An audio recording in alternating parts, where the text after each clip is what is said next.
មុខម្ហូបរបស់ខ្ញុំមួយចេញមកតោះដិតទាំងពណ៌ដិតទាំងគ្រឿងមុខម្ហូបមានទាំងសោភ័ណភាពមានទាំងរសជាតិអាហ្នឹងបានខ្ញុំចង់បានមុខម្ហូបដែលបងប្អូនឃើញគឺជាខត្រីឆ្ដោធម្មតាទេប៉ុន្តែអ្វីដែលមុខម្ហូបនេះមានគឺសោភ័ណភាពដ៏ស្រស់និងរសជាតិដ៏ឆ្ងាញ់របស់វាទៅមើលការធ្វើរបស់ខ្ញុំទាំងអស់គ្នាត្រីខ្ញុំប្រើ2គីឡូមិនមែនត្រីឆ្ដោទេត្រីរស់អធិស្ឋានដំបងថាត្រីឆ្ដោដាក់ខ្លាញ់ក្តៅហើយយើងចាប់ផ្ដើមកំឡោចស្ករខ្ញុំប្រើស្ករត្នោតធម្មជាតិរបស់ដែលខ្ញុំប្រើភាគច្រើនរបស់ដែលធ្វើដោយដៃរបស់ខ្មែរគឺខ្ញុំយករបស់ខ្មែរសុទ្ធហ្មងដែលយើងត្រូវចំណាយពេលទៅទិញតាមស្រុកយកមកខ្ញុំមានខ្ទឹមខ្ញុំមានខ្ញីដាក់ដើម្បីឲ្យមានក្លិនឈ្ងុយខត្រីកុំចោលឲ្យសោះរឿងពេញប៉ោះដាក់គ្រឿងទាំងអស់ចូលគ្នាចាក់ត្រីចូលខត្រីបងប្អូនកុំព្យាយាមកូរបើសិនជាកូរដដែល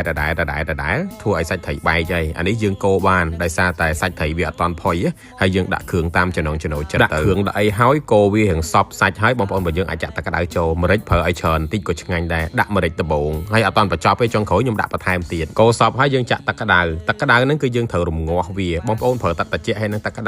តៅខំជាតិបានល្អពេលដែលចាក់ទឹកចូលហើយយើងត្រូវរំងាស់វាតរៀងដាច់ទឹកបន្តិចហើយហាមកូរបញ្ជាក់ម្ដងហើយម្ដងទៀតហាមកូរអញ្ចឹងរំងាស់វាចោលទៅដាច់ទឹកហើយយើងថែមទឹកមួយកែវអីចឹងទៀតមកហើយរំងាស់វាតទៀតអញ្ចឹងទៅរំងាស់វាតសាច់ត្រីផុយល្អហើយចូលជាតិក៏ហមបានល្អមែនតើតែរលួយពេញប៉ោះផងអីផងអញ្ចឹងបងប្អូនរបស់យើងអាចយកមកញ៉ាំបានតែបើសិនជាវានៅតែទឹករាវក៏ឃ្លោកបែបហ្នឹងកុំអាបើញ៉ាំតាំងអញ្ចឹងរសជាតិហ្នឹងគឺអត់ឆ្ងាញ់ទេខត្រីហ្នឹងគឺអត់ចាប់ជាតិបានល្អទេហើយរសជាតិសុំឲ្យរៀងដិតបន្តិចបានឆ្ងាញ់កៅបបពុកមាត់បងមករាមួយឈុត25រៀលទេបងប្អូនដែលមានពុកមាត់ក្រាស់តសៃធំ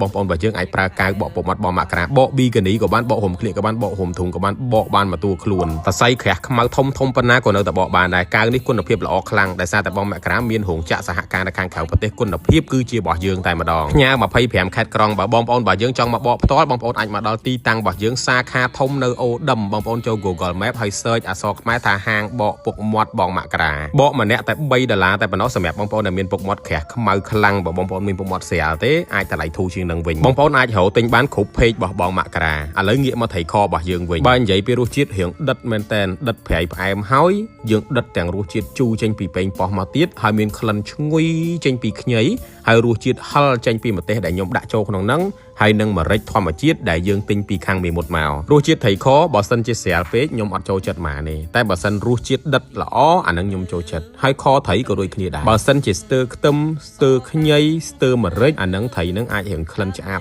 តែបើសិនជាបងប្អូនដាក់ដិតគ្រឿងដូចខ្ញុំចេះហើយត្រីអត់មានឆ្អាបទេបងប្អូនរូបមន្តធ្វើហើយនឹងគ្រឿងផ្សំទៅតាមចំណងចំណូលចិត្តទេបងប្អូនរបស់យើងបើសិនជាឃើញការធ្វើរបស់ខ្ញុំហើយជួនកាលអាចរៀងដិតគ្រឿងការចាក់គ្រឿងនេះគ្រឿងនោះច្រើនអាហ្នឹងដោយសារតែចំណងចំណូលចិត្តមិនមែនដោយសារតែខ្ញុំនឹងមិនត្រូវតាមក្បួនខ្នាតទេវាជាក្បួនខ្នាតរបស់ខ្ញុំប៉ុន្តែវាមិនមែនជាតម្រូវការបងប្អូនអញ្ចឹងចង់បានបែបម៉េចលាយគ្រឿងបែបនងតាមខ្លួនឯងបងប្អូនតិចទៀតនេះខ្ញុំនឹងរៀបចំហាងស៊ុបមួយដែលនៅក្នុងភ្នំពេញនឹងតែម្ដងហើយស៊ុបនេះគឺស៊ុបខ្ចប់ប្រភេទស៊ុបគោលហុងដូចនៅតាមស្រុកស្រែជនបទចឹងហើយតម្លៃក៏អត់ថ្លៃដែរឆាប់នេះខ្ញុំបើកឲ្យបងប្អូនចាំជួយគាំទ្រផងបាទអរគុណ